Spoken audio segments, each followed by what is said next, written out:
Halo Sumatera Utara, selamat sore pemirsa. Untuk memperbarui informasi Anda seputar Sumatera Utara. Sumatera Utara hari ini hadir kembali menjumpai Anda edisi Rabu 21 Februari 2024. Kali ini bersama saya Karyawan Sembiring. Dan saya Putri Rahmadanizin. Sejumlah informasi telah dirangkum tim redaksi kami untuk Anda. Dan berikut informasi selengkapnya.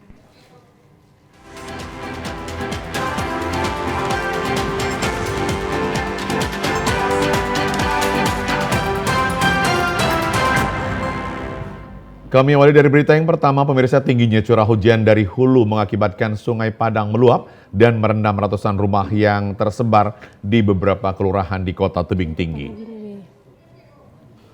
Ratusan rumah yang terendam banjir diantaranya berada di Jalan Anturmangan, Kelurahan Sri Padang, Kota Tebing Tinggi. Di lokasi ini ketinggian air mencapai 50 cm. Menurut keterangan Kepala Lingkungan 1 Kelurahan Sri Padang, Muhammad Erwan mengatakan, banjir mulai menggenangi pemukiman warga sejak Selasa pagi sekitar pukul 01.30 dini hari. Namun warga tetap memilih bertahan di rumah menunggu banjir surut. Banjir yang melanda Kota Tebing Tinggi ini merupakan banjir kiriman akibat tingginya curah hujan di hulu Sungai Padang yang berada di Kabupaten Simalungun. Hingga saat ini ketinggian air mulai berangsur surut. Erwan menambahkan banjir juga disebabkan adanya pendangkalan alur Sungai Padang dan tidak berfungsinya sejumlah pintu air pengendali banjir, mengakibatkan luapan air Sungai Padang masuk ke pemukiman warga. Saat ini pemerintah Kota Tebing Tinggi mulai dari tingkat kelurahan, camat, rambutan, dan dinas BPBD Tebing Tinggi mulai dari pagi tadi sedang melakukan pendataan rumah yang terendam sekaligus mempersiapkan logistik akan diturunkan di titik lokasi yang terdampak banjir. Sejak tadi pagi, sekitar pukul 1.30. Ini sebabkan apa nih? Ini disebabkan meluapnya air Sungai Padang dari hulu, sehingga air merendam beberapa rumah di lingkungan 1 Kelurahan Sri Padang. Sudah ada warga yang mengungsi tidak? Untuk mengungsi, warga tetap bertahan, Bang, karena air nampaknya untuk saat ini perlahan-lahan surut. Pemirsa, puluhan warga Padang Pasir Urung Kompas, Rantau Selatan mengalami keracunan usai menyantap makanan hajatan wiritan. Korban terdiri dari anak-anak dan orang tua ini mengalami kondisi mual dan diare serta lemas sekujur tubuh. Sedikitnya 50 warga Kelurahan Siol dengan Rantau Selatan terpaksa mendapatkan perawatan intensif di Rumah Sakit Umum Daerah Rantau Prapat usai menyantap bungkusan makanan berisi nasi rendang, telur, dan tauco dari salah seorang warga yang menggelar hajatan wirid Senin kemarin. Menurut salah seorang korban, Yanti, usai menyantap makanan tersebut dirinya beserta anaknya mengalami diare pada Senin malam dan harus dirujuk ke Rumah Sakit Umum Daerah Rantau Prapat.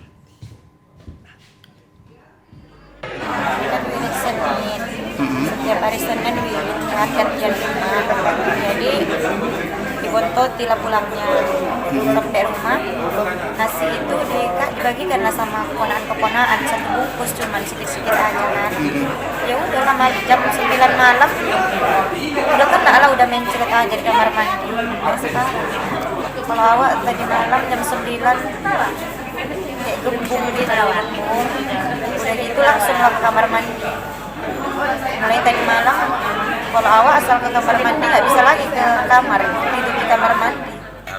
Kapolres Labuhan Batu AKBP Benhat El Malau menyebutkan pihaknya telah berkoordinasi dengan Pemkab setempat dan sedang melakukan penyelidikan terkait kasus keracunan makanan tersebut.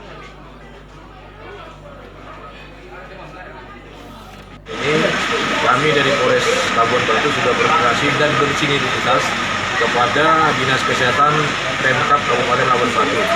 Kami lagi melaksanakan full paket dan audit terkait dengan apa penyebabnya. Sedangkan untuk sampel-sampel makanan seperti yang disampaikan oleh tadi sudah diuji. Sedangkan kami nanti dalam proses itu apakah ada unsur kesengajaan atau pure mungkin itu adalah mungkin ketidaksengajaan. Pemirsa, petugas Satuan Reserse Kriminal Polrestabes Medan membekuk 2 orang warga Kabupaten Karo yang diduga merupakan sindikat penjualan kulit harimau Sumatera. Kedua tersangka yakni RP dan RR diamankan petugas bersama dengan selembar kulit harimau Sumatera yang akan diperjualbelikan. Sindikat penjualan kulit harimau Sumatera berhasil diungkap oleh petugas Satreskrim Polrestabes Medan. Awalnya petugas kepolisian Satreskrim Polrestabes Medan menerima informasi dari masyarakat bahwa ada dugaan penjualan kulit harimau Sumatera yang akan dilakukan oleh kedua tersangka. Keduanya berhasil dibekuk setelah petugas melakukan metode penangkapan menyamar sebagai pembeli kulit harimau. Para tersangka diamankan di salah satu penginapan di Jalan Jamin Ginting, Desa Martelu, Kecamatan Sibolangit, Kabupaten Deli Serdang. Kapolrestabes Medan Kombes Pol Teddy John Sahala Marbun menyebut barang bukti kulit harimau Sumatera ini rencananya akan dijual dengan harga 15 juta rupiah. Tim langsung menuju ke lokasi yang diinformasikan, yaitu di penginapan 48 Jalan Jamin Ginting, Desa Martelu, Kecamatan Sibolangit, Kabupaten Deli Serdang, Sumatera Utara. Di situ langsung melihat kedua orang yang akan menjual satu kulit harimau, dan kedua pelaku tersebut dibawa langsung ke Polrestabes Medan untuk dilakukan pemeriksaan. Polisi menghimbau kepada masyarakat agar mematuhi Undang-Undang Satwa Dilindungi dan tidak melakukan jual beli satwa dilindungi dalam bentuk apapun. Kedua tersangka dijerat dengan pasal 40 Undang-Undang Nomor 5 Tahun 1990 tentang konservasi sumber daya alam hayati dan ekosistemnya dan terancam hukuman di atas 5 tahun penjara. Pemirsa, informasi lainnya datang dari 5 pelajar tingkat SMP yang mengalami kecelakaan mobil. Mobil yang ditumpangi hilang kendali dan menabrak pohon setelah ditabrak samping mobil minibus. Akibatnya kelima pelajar tersebut mengalami luka-luka dan dirawat di Rumah Sakit Umum Daerah Rantau Prapat.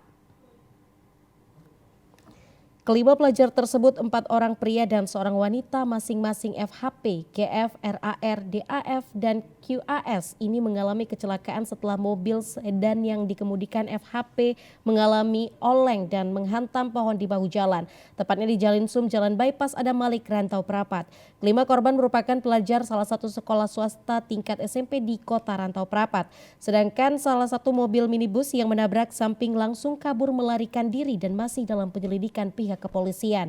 Dari keterangan beberapa saksi mata, peristiwa kecelakaan terjadi ketika mobil yang melaju dari arah Sigambal menuju Kota Rantau Prapat karena berusaha menghindari mobil tersebut menabrak pohon yang berada di bahu jalan.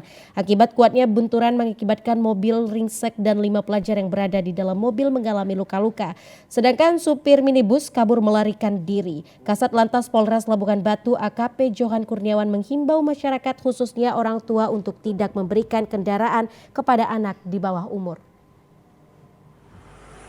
Dari olah TKP bahwa mereka ada mobil Avanza yang mau mencoba memanuver sehingga mereka yang tidak altis ini tersenggol dan bergeser menabrak pohon karet. Setelah terjadi laka. Nah, himbauan kepada khususnya kepada orang tua, mari kita jaga lagi anak-anak kita, terutama yang masih di bawah umur, untuk tidak diberikan kendaraan. Kasus laka lantas ini telah ditangani unit Gakum Satlantas Polres Labuhan Batu, sementara pengemudi minibus dalam penyelidikan pihak kepolisian. Pemirsa, arus lalu lintas sistem buka tutup di lokasi pengerjaan proyek pengerjaan jalan nasional di Kabupaten Mandailing Natal timbulkan kecelakaan antara 2 mobil pribadi. Dalam insiden tersebut tidak ada korban jiwa. Mobil sedan berwarna putih sedang menunggu antri arus lalu lintas sistem buka tutup di lokasi pengerjaan jalan nasional. Tiba-tiba diseruduk mobil pickup berwarna hitam yang datang dari arah Padang menuju Kota Medan. Diketahui mobil pickup dengan kecepatan tinggi tersebut mengalami remblong dan banting setir hingga menabrak bagian belakang mobil sedan. Akibat kecelakaan tersebut, kedua mobil mengalami ringsek dan mobil pickup masuk ke dalam parit. Tidak ada korban jiwa dalam peristiwa kecelakaan tersebut, namun penumpang mobil mengalami trauma. PT Zakon kan kerja di pinggir jalan ini membetulin saluran paret. Jadi datang mobil Honda Servi, nah itu parkir, lantaran mobil datang dari sana, datang yang dari belakang keadaan kencang, tiba-tiba merem mendadak, dia masih ketumbur juga. Udah akhirnya nyelonong ke lewatin paret. Udah. Ada nggak korban jiwanya, Bang? Nggak ada korban jiwa. Kondisinya udah diurus sama bagian Satlantas. Peristiwa kecelakaan di Jalan Nasional di Desa Perbaungan, Kecamatan Panyabungan, Kabupaten Mandailing Natal sudah ditangani petugas lalu lintas Polres Mandailing Natal. Pemirsa, informasi lainnya akan kami hadirkan usai jeda pariwara berikut ini. Tetaplah bersama kami di Sumatera Utara hari ini.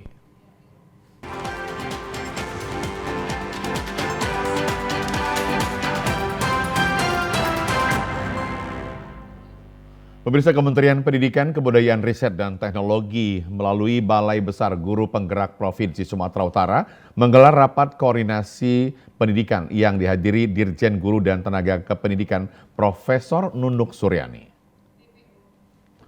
Rapat yang berlangsung selama 3 hari ini membahas beberapa hal terkait pendidikan yang ada di Sumatera Utara, diantaranya kebijakan Kemendikbudristek dalam upaya peningkatan kualitas pendidikan dan mengenalkan kebijakan dan program BBGP Provinsi Sumatera Utara tahun 2024. Selain itu, rapat ini juga membahas terkait transformasi pendidikan profesi guru menuju guru profesional dan program peningkatan kompetensi guru dan tenaga kependidikan.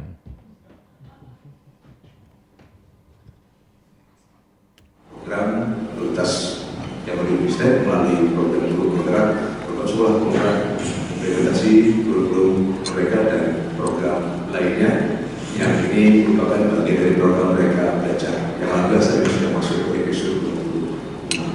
Beberapa fungsi diantaranya peningkatan pemetaan kompetensi guru dan pendidikan, kemudian melaksanakan pengembangan model, pengembangan media sampai pada fasilitasi peningkatan kompetensi guru dan tenaga kependidikan.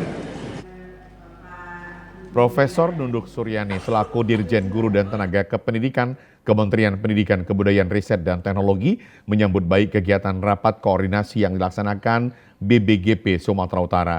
Nunuk berharap dengan dilaksanakannya rapat tersebut bisa memberikan hasil yang positif serta kebijakan yang nantinya bisa mensejahterakan para guru di wilayah Sumatera Utara. Rapat koordinasi ini kami mengumpulkan semua pemangku kepentingan dan pemangku kebijakan pendidikan di Provinsi Sumatera Utara sebenarnya dalam rangka melakukan sinergi dan kolaborasi untuk implementasi program prioritas Kebijakan GTK. Berterima kasih pada seluruh pemangku kepentingan dan pemangku kebijakan di Sumatera Utara yang selama ini sudah mendukung kami. Kita berkomitmen untuk berkolaborasi dan bersinergi bersama gitu. Harapannya ya semua yang sudah kita rencanakan dapat diimplementasikan dengan baik di Sumatera Utara.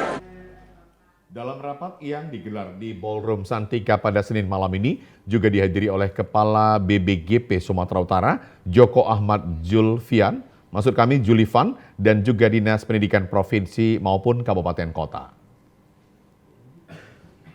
Pemirsa, Universitas Negeri Medan pagi tadi melaksanakan sidang senat terbuka dengan agenda tunggal wisuda doktor, magister, dan sarjana sebanyak 937 orang di auditorium kampus Unimed. Penganugerahan ijazah kepada 937 wisudawan terdiri dari 74 orang lulusan pasca sarjana, 124 orang lulusan Fakultas Ilmu Pendidikan, Fakultas Bahasa dan Seni 133 orang, Fakultas Ilmu Sosial 67 orang, Fakultas Matematika dan Ilmu Pengetahuan Alam 241 orang, Fakultas Teknik 121 lulusan, Fakultas Ilmu Keolahragaan 80 orang, dan 97 lulusan Fakultas Ekonomi. Rektor Unimed Profesor Baharudin dalam sambutannya menyampaikan selamat atas kelulusan seluruh wisudawan karena telah meraih gelar akademik sesuai dengan bidang masing-masing.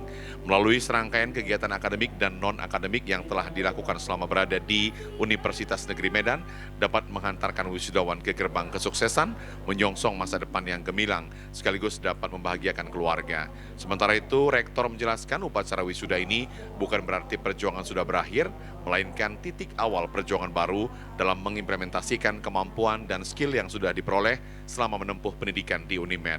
Gelar akademik yang telah diperoleh seluruh wisudawan harus menjadi modal utama agar memiliki kesempatan besar untuk berkiprah dan berkarya guna meraih kesuksesan hidup.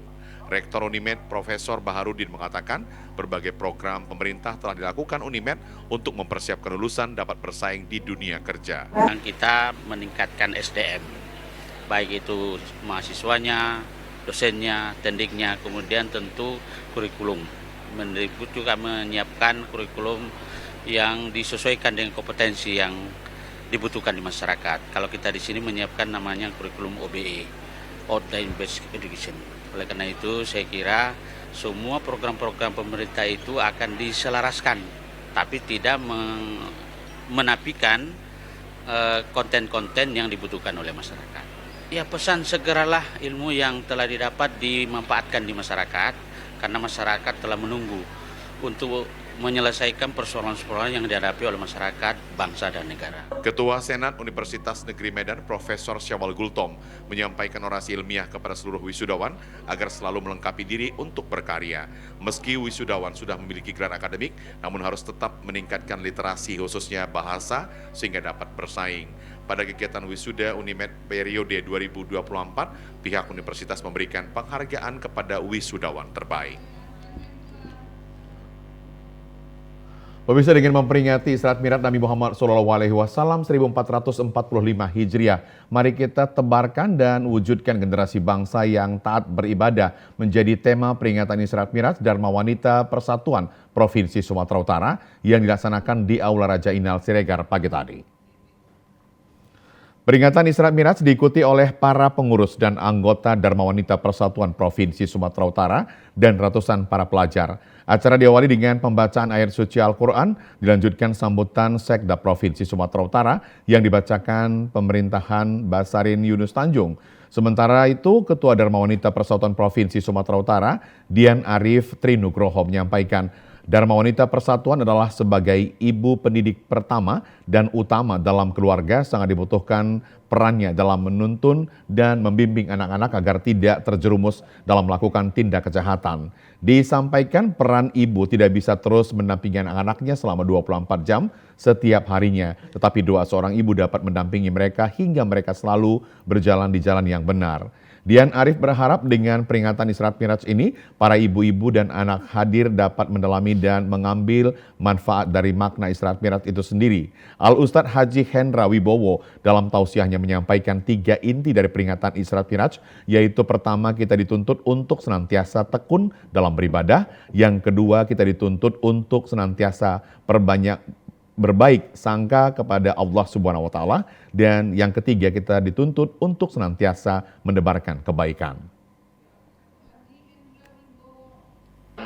Kenapa? Karena kita yakin dan percaya dengan kebaikan itulah nanti Provinsi Sumatera Utara ini menjadi provinsi yang hebat dan senantiasa berkah di hadapan Allah Subhanahu wa Ta'ala, khususnya warga Sumatera Utara mendapatkan perlindungan penuh dari Allah Subhanahu wa Ta'ala. Kami doakan semoga Provinsi Sumatera Utara sukses selalu ke depan dan menjadi provinsi yang terbaik dan menjadi provinsi yang senantiasa dimuliakan oleh Allah dengan sebutan Baldatun Thayyibatun wa Rabbun Ghafur. Pemirsa, pemerintah Kabupaten Toba mendukung sepenuhnya pelaksanaan event F1 Powerboat atau F1 H2O yang akan diselenggarakan 2 hingga 3 Maret 2024 di Balige, Kabupaten Toba. Pemerintah Kabupaten Toba selaku tuan rumah bersama panitia PT Aviasi Pariwisata Indonesia atau InJourney terus melakukan koordinasi guna menyukseskan event olahraga internasional F1 H2O yang kedua. Sekretaris Daerah Kabupaten Toba August Sitorus saat menerima audiensi pihak Kemenko Marves di Balige menyampaikan kegiatan olahraga F1 H2O akan memberi dampak positif bukan hanya untuk Kabupaten Toba namun juga untuk Provinsi Sumatera Utara secara keseluruhan. August juga berharap penyelenggaraan kegiatan ini bisa lebih baik dari yang kemarin dengan melakukan evaluasi yang harus diperbaiki, seperti kesiapan venue, ketersediaan hotel, homestay, rekayasa lalu lintas, persoalan lingkungan seperti sampah dan enceng gondok, dukungan pelaku UMKM, serta promosi dan persiapan hiburan atraksi seni budaya lokal. Terkait dengan okupansi hotel di Kabupaten Toba, diperkirakan sebanyak 1.000 kamar dan homestay sebanyak 850 kamar, serta rumah masyarakat pun tersedia untuk ditempati. Sejak launchingnya F1 Powerboat sudah hampir 100% kamar terpesan, namun untuk penginapan atau homestay masih tersedia bagi wisatawan ataupun pengunjung. Dengan adanya perhelatan F1 H2O ini diharapkan kawasan Danau Toba bukan hanya menjadi tujuan wisata tapi dapat menjadi pusatnya olahraga air. Pemerintah Kabupaten Toba selaku panitia daerah senantiasa berpartisipasi membantu panitia provinsi, demikian juga panitia pusat terkait kesiapan pelaksanaan F1 H2O yang akan dilaksanakan tepat tanggal 1, 2, 3 Maret ini, pemerintah Kabupaten Toba senantiasa berupaya mempersiapkan seluruh infrastruktur yang dibutuhkan, termasuk kesiapan dari masyarakat untuk menyediakan produk-produk UMKM dan juga homestay serta fasilitas perhotelan. Pemirsa, kartu pelajar sekolah yang dipakai siswa saat ini dimanfaatkan sebagai alat untuk absensi kehadiran dan pulang, sehingga hal ini dapat meminimalisir bolos sekolah. Untuk mencegah tingkat bolos sekolah, SMK swasta Arjuna Lagu Boti Kabupaten Toba memanfaatkan kartu pelajar elektronik sebagai alat untuk absensi baik kedatangan dan kepulangan, yang nantinya informasi tersebut dapat diteruskan kepada orang tua siswa baik dengan menggunakan pesan berupa SMS atau mengirimkan pesan melalui aplikasi WhatsApp. Salah seorang siswa SMK swasta Arjuna Lagu Boti, Rasti Febiola Mahutapia, mengatakan dengan menggunakan kartu pelajar elektronik ini, orang tua siswa tidak lagi merasa khawatir anak mereka bolos dari sekolah dan dapat mengetahui aktivitas apa saja yang dilakukan saat berada di sekolah. Menurut adik, penggunaan kartu elektronik ini, kartu digital sekolah ini seperti apa, Dek, kira-kira? Baik, terima kasih Pak, saya akan menjawab. Ini kami gunakan untuk yang sekarang, untuk absen yang terbaru. Kami gunakan ini agar lebih efektif dan orang tua kami akan lebih mengetahui setelah kami sampai di sekolah. SMK swasta Arjuna Lagu Boti Sitor Butar-Butar mengatakan saat ini banyak sekali aplikasi yang telah disediakan untuk membantu pihak sekolah agar dapat memonitoring kegiatan siswa selama berada di sekolah dengan menggunakan kartu pelajar elektronik. Sitor menambahkan kartu yang digunakan pihak SMK swasta Arjuna Lagu Boti adalah jenis kartu NFC, di mana di masing-masing kartu sudah terdapat nomor atau ID pengenal sehingga tinggal melakukan scan kartu dengan menggunakan alat scan-nya. Selain sebagai alat absensi dengan notifikasi kepada orang tua, kartu pelajar elektronik ini mempunyai fitur sebagai alat pembayaran SPP, sebagai alat meminjam buku di perpustakaan, juga sarana monitoring guru dan orang tua ketika berada di sekolah. Untuk fitur-fitur yang didapatkan oleh siswa tentang ini, Pak, seperti apa? Baik, ada banyak fitur yang didapatkan oleh orang tua maupun guru dan siswa. Yang pertama itu ada poin pelanggaran. Ketika siswa melakukan pelanggaran, bisa juga nanti dapat notifikasi kepada orang tua melalui WA mereka. Yang kedua, fitur yang kedua itu pembayaran SPP. Jadi orang tua juga akan mendapat notifikasi apakah anaknya sudah membayar SPP atau tidak setiap bulannya. Dan fitur yang ketiga itu adalah untuk siswa bisa mengupload karya mereka.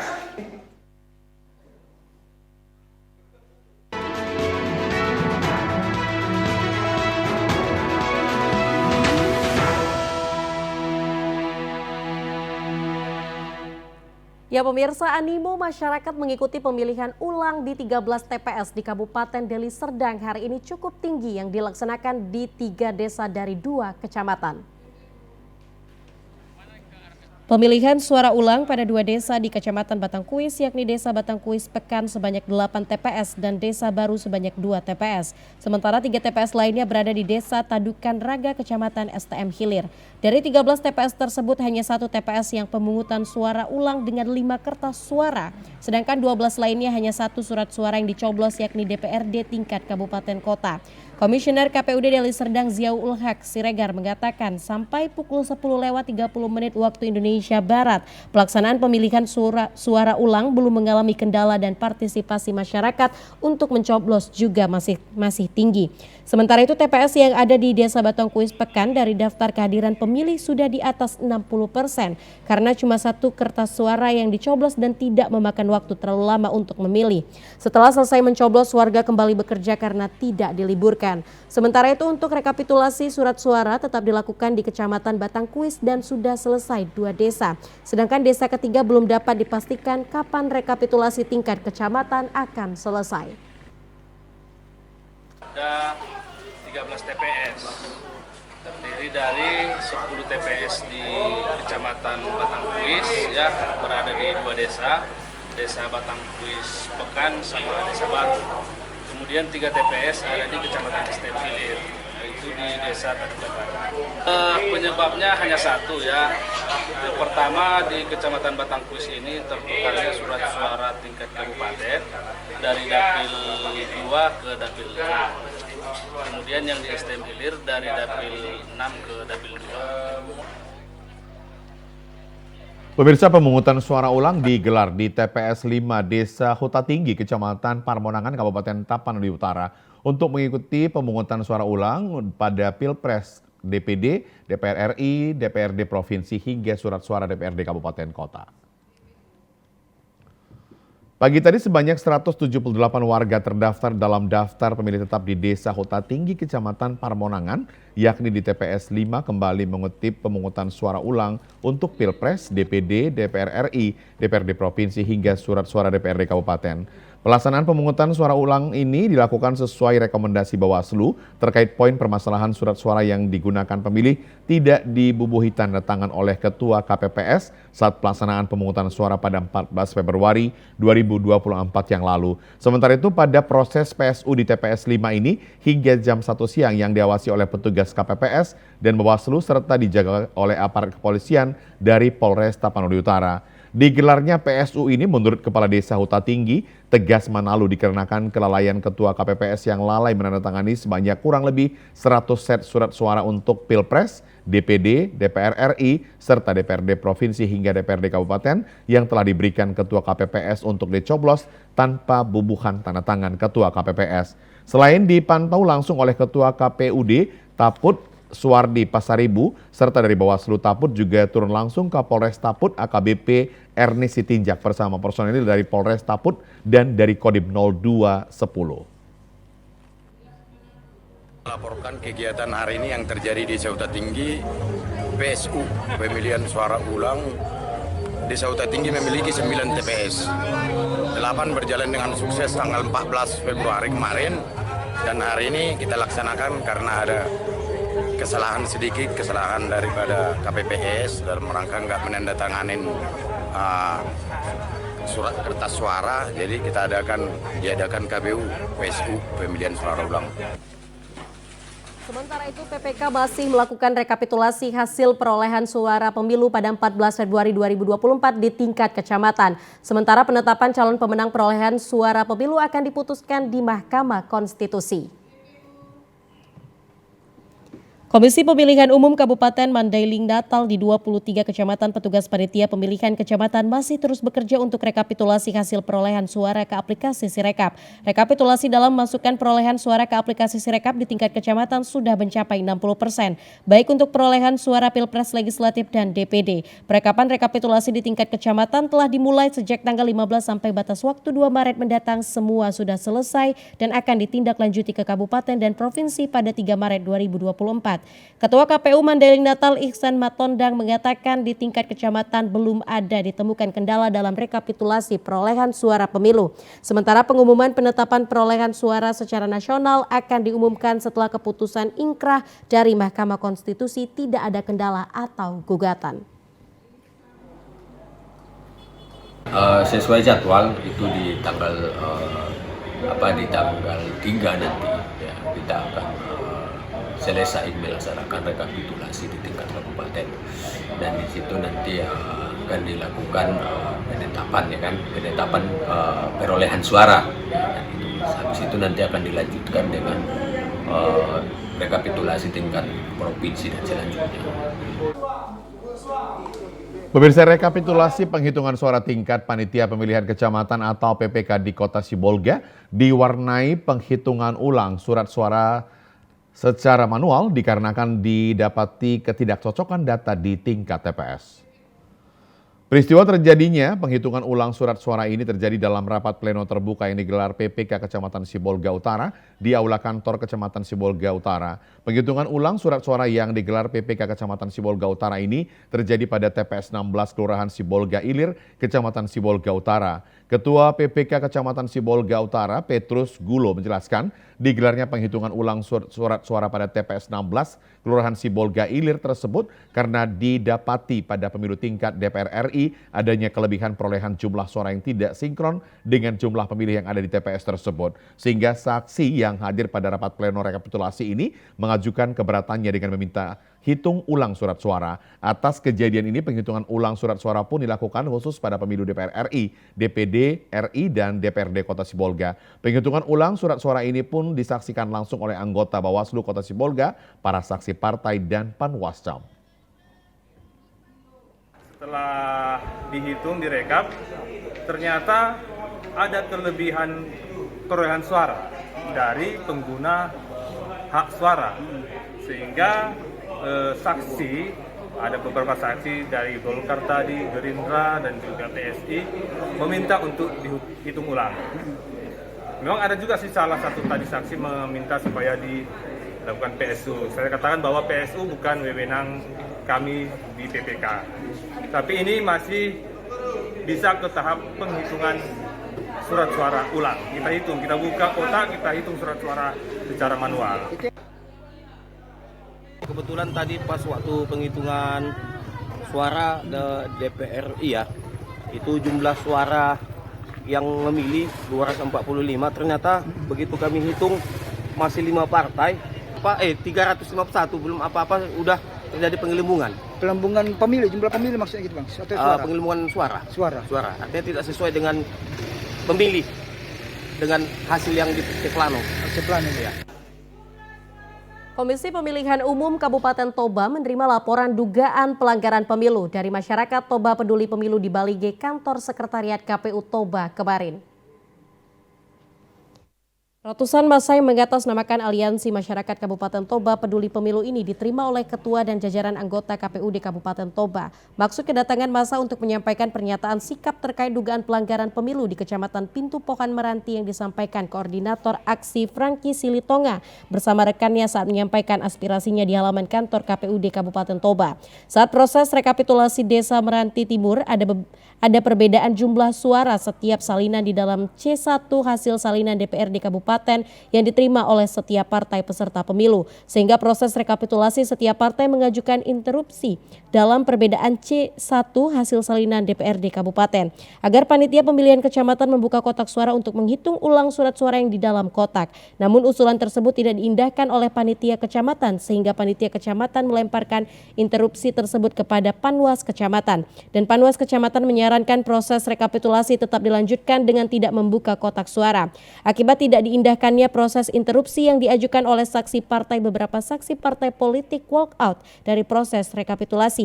Ketua KPUD Kabupaten Toba Sugar Fernando mengatakan pihaknya akan melakukan kajian terhadap bukti yang diberikan untuk memastikan tindakan yang diambil sesuai dengan peraturan yang berlaku dan memberikan keadilan kepada semua pihak yang terlibat. KPUD Toba tetap berkomitmen untuk memastikan pemilihan umum dijalankan sesuai dengan prinsip demokrasi yang kuat dan berkualitas. Sejauh ini pihak KPU belum memberikan putusan atau belum mengadakan pengumuman. Apakah hal ini akan berlaku nanti setelah penetapan atau gimana Pak? Artinya begini, karena sudah selesai rekapitulasi di tingkat kecamatan, tentu penyelesaiannya ini dilakukan sepanjang itu masih ada keberatan, tentu dilakukan di tingkat kabupaten. Nah, dalam hal itu kita kan harus menelusuri dulu yang terkait dengan keberatan yang disampaikan oleh saksi di tingkat kecamatan tersebut. Pemirsa, Badan Pengawas Pemilihan Umum Bawaslu Batubara memberikan sejumlah dugaan pelanggaran saat pelaksanaan pemilu 2024 yang didominasi pelanggaran administrasi oleh penyelenggara pemilu. Hal tersebut diungkapkan Ketua Bawaslu Batubara Muhammad Amin Lubis di Media Center Bawaslu Batubara di Jalan Lintas Sumatera, Desa Sumberpadi, Kecamatan 50. Menurut Amin, dari hasil pengawasan Bawaslu Batubara ditemukan masih banyak petugas kelompok penyelenggara pemungutan suara atau KPPS yang melakukan kesalahan dalam penulisan hasil penghitungan suara di tempat pemungutan suara TPS saat hari pencoblosan 14 Februari 2024 yang lalu. Bawaslu Batubara juga menemukan adanya surat suara yang tertukar antar daerah pemilihan di beberapa TPS. Selain itu, Amin mengaku masih ada intervensi dari para saksi di TPS terhadap penyelenggara. Namun hal itu dapat segera diatasi. Hingga kini Bawaslu Batubara masih terus mengawasi jalannya proses rekapitulasi penghitungan suara di tingkat panitia pemilihan kecamatan se-Kabupaten Batubara yang diperkirakan akan rampung pada 23 Februari 2024 mendatang. Sampai saat ini data yang masuk ke Bawaslu Kabupaten Batubara melalui Panwascam kita, tentu ada beberapa hal terkait SDM di teman-teman KPPS di lapangan, terjadi kesalahan penghitungan, penjumlahan dan penulisan. Selain itu? Ya selain itu tentu kita masih temukan ada tertukarnya surat suara di Dapil 1, kemudian tertukar dengan Dapil 2 untuk kabupaten sendiri, suara kabupaten kota. Pemirsa, seorang pria di Kabupaten Mandailing Natal terpaksa dilarikan ke rumah sakit akibat mengalami luka tembak senapan angin setelah cekcok dengan rekan kerja.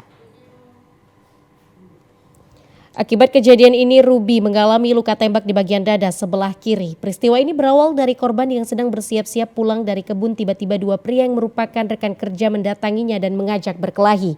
Setelah cekcok terkait pekerjaan, mereka sebagai penderes getah, tiba-tiba pelaku mengeluarkan senapan angin yang sudah mereka bawa sebelumnya dan menembakkan ke arah korban sebanyak 2 kali. Satu peluru yang menembus dada korban membuat ia terkapar dan pelaku langsung melarikan diri. Istri bersama tetangga korban yang mengetahui kejadian ini langsung melarikan korban ke rumah sakit untuk mendapatkan perawatan medis. Dia anaknya, bapaknya ini. Bapaknya bawa orang segini, Bang. Nampak tadi. Takut lah, Bang. Lari. Anaknya langsung, kata bapaknya tembak langsung. Matikan aja. Sekali lewat, 2 kali kena. Pemirsa, seorang penjaga rumah indekos di Kota Medan menjadi korban penikaman oleh orang tidak dikenal. Diduga sebelum dilukai, korban sempat terlibat cekcok dengan pelaku sebelum akhirnya tumbang dan berlumuran darah. Seorang penjaga kos yang berada di Jalan Bunga Mawar, Medan, Sumatera Utara kemarin, kondisi ini menggambarkan penjaga kos usai dilukai dengan senjata tajam oleh orang tidak dikenal. Korban yang pada saat kejadian tengah menjaga kos tiba-tiba didatangi oleh seorang pria yang tidak dikenal dan langsung terlibat cekcok. Pelaku sempat menarik korban keluar areal kos dan melakukan penikaman di bagian lengan kiri dan dengkul kaki kanan korban. Saat ditemui penghuni kos, korban pun sudah dalam kondisi lemas dan berlumuran darah. Pemilik kos langsung membawa korban ke rumah sakit dan pelaku langsung kabur meninggalkan tempat kejadian. Salah seorang penghuni kos bernama Boy mengatakan saat kejadian dirinya baru saja pulang dari kegiatan di luar. Kondisi kos sudah ramai usai kejadian. Kebetulan saya pulang dari nongkrong, pulang ke kos ini, rame orang di sini. Jadi saya tanya sama tetangga, katanya penjaga kos ditusuk gitu. Udah saya langsung duduk-duduk lagi, nunggu-nunggu penjaga kos datang kan, rupanya penjaga kos langsung pulang ke rumah. Katanya sempat berceceran juga darah. Iya, berceceran. Lukanya luka, Bang? Yang luka kaki sama tangannya, Bang. Sampai sekarang masih dirawat di rumah sakit katanya? Udah pulang ke rumah, Bang, kebetulan. Tapi sempat dirawat. Sementara itu, 3 orang pelaku pencurian barang dagangan di sebuah toko grosir nyaris menjadi bulan-bulanan masa usai tertangkap. 1 di antara 3 pelaku merupakan anak di bawah umur dan kini diamankan petugas Kapolres Labuhan Batu. Warga di Jalan Belibis lingkungan Purwodadi Bakaran Batu Rantau Prapat Labuhan Batu dihebohkan dengan menangkap 3 orang pelaku pencurian sembako dan rokok di salah satu grosir. Ketiga pelaku yang mengendarai 1 unit sepeda motor ini dipergoki pemilik grosir. Warga yang mengetahui langsung mengejar para pelaku pencurian dan berhasil menangkapnya. Beruntung personel kepolisian dari Polres Labuhan Batu yang mendapat informasi langsung turun ke lokasi dan mengamankan ketiganya yang nyaris diamuk massa. Menurut salah seorang warga Mulkan Hasibuan mengetahui adanya pencurian, dirinya bersama warga lainnya melakukan pengejaran dan berhasil mengamankan ketiga pelaku yang diketahui merupakan warga Balai Desa dan Gelugur Kota Rantau Prapat. Kini ketiga pelaku dan barang hasil curian serta sepeda motor diamankan ke Mapolres Labuhan Batu guna proses hukum lebih lanjut. Pemirsa, tinggal di wilayah pedesaan yang tidak memiliki sumber air bersih, Murniati warga desa Sigalampang, Mandailing Natal memanfaatkan mata air dari bebatuan untuk mencari uang sebagai kebutuhan keluarga. Dengan penuh semangat, keluarga Murniati harus menempuh perjalanan sekitar 1 km menuju sumber mata air yang keluar dari sebuah batu di daerah pegunungan Desa Sigalapang, Julu, Mandailing, Natal. Dari berbekal galon dan gerobak sorong, Murniati beserta anaknya memanfaatkan sumber air bersih ini untuk dijual kepada warga desa yang membutuhkan. Tak jarang setiap harinya keluarga ini harus mengantar 20 hingga 30 galon air minum pesanan warga. Dari hasil menjual air minum yang berasal dari bebatuan ini, keluarga Ibu Murniati bisa meraup uang di atas Rp150.000 per harinya. Murniati mendapatkan uang dalam 1 galon air Rp6.000, bahkan tak jarang masyarakat memberikan uang lebih kepadanya. Oh, berarti intinya air ini datangnya dari batu itu, Bu, ya? Oh, baru terus Ibu buat pipanya gitu? Pipanya, beli galonnya, lalu diedarkan. 6.000 per galon? Jadi setiap hari berapa galon lah yang bisa Ibu jual sama masyarakat? Kadang 20 galon. 20 galon? Kadang 16. Kata masyarakat ini jernih, segar. Oh, segar juga diminum katanya? Masih murni, berarti airnya bersih kali, Bu, ya? Pemirsa, berikut informasi perakiraan cuaca di sejumlah daerah di Sumatera Utara dari Badan Meteorologi, Klimatologi, dan Geofisika Wilayah 1 Medan yang berlaku untuk hari Kamis 22 Februari 2024. Halo Sobat BMKG, senang sekali saya Lestari Irene Purba, perakirawan BMKG Wilayah 1 Medan akan menyampaikan update informasi perakiraan cuaca dan titik panas untuk wilayah Sumatera Utara untuk hari Kamis 22 Februari 2024. Pagi hari cuaca diperkirakan berawan dan berpotensi hujan ringan di wilayah Nias Utara, Gunung Sitoli, Nias Selatan, Nias Barat, dan sekitarnya. Untuk siang hingga sore hari, cuaca diperkirakan berawan dan berpotensi hujan ringan hingga lebat di sebagian besar wilayah Sumatera Utara, dengan potensi hujan lebat terjadi di wilayah Tapanuli Tengah, Sibolga, Humbang Hasudutan, Fakfak Barat, Dairi, Padang Sedempuan, Tapanuli Selatan, dan sekitarnya. Untuk malam hari, cuaca masih diperkirakan hujan ringan hingga lebat di sebagian besar wilayah Sumatera Utara, dengan potensi hujan lebat terjadi di wilayah Langkat, Deli Serdang, Karo, Dairi, Fakfak Barat, Humbang Hasudutan, Tapanuli Tengah, Sibolga, Tapanuli Utara, Samosir, Tapanuli Selatan, Padang Sedempuan, Mandailing Natal, Padang Lawas Utara, dan sekitarnya. Untuk dini hari cuaca diperkirakan berawan dan berpotensi hujan ringan hingga sedang di wilayah Dairi, Fakfak Barat, Humbang Hasudutan, Tapanuli Sibolga, Tapanuli Utara, Samosir, Tapanuli Selatan, Padang Sedempuan, Mandailing Natal, Padang Lawas Utara, Nias Utara, Gunung Sitoli, Nias Barat, dan sekitarnya. Suhu udara di Sumatera Utara diperkirakan 16 hingga 33 derajat Celcius dengan kelembapan udara berkisar 60 hingga 98%. Arah angin bertiup dari arah timur laut hingga tenggara dengan kecepatan angin 10 hingga 30 km per jam. Titik panas di Sumatera Utara yang terpantau untuk tanggal 20 Februari 2024 tidak terpantau. Dihimbau kepada masyarakat yang berada di wilayah pegunungan, lereng barat, pantai barat, dan sebagian lereng timur Sumatera Utara untuk waspada terjadinya hujan dengan intensitas sedang hingga lebat yang disertai petir dan angin kencang yang dapat menyebabkan bencana hidrometeorologis seperti banjir, longsor, dan angin kencang. Demikian perakiraan cuaca untuk hari Kamis 22 Februari 2024. Semoga bermanfaat dan sampai jumpa kembali. Pemirsa, informasi tadi mengakhiri Sumatera Utara hari ini. Mewakili seluruh kerabat kerja yang bertugas, saya Keriawan Sembiring. Dan saya Putri Rahmadani Zin. Terima kasih atas perhatian Anda. Selamat sore dan sampai jumpa.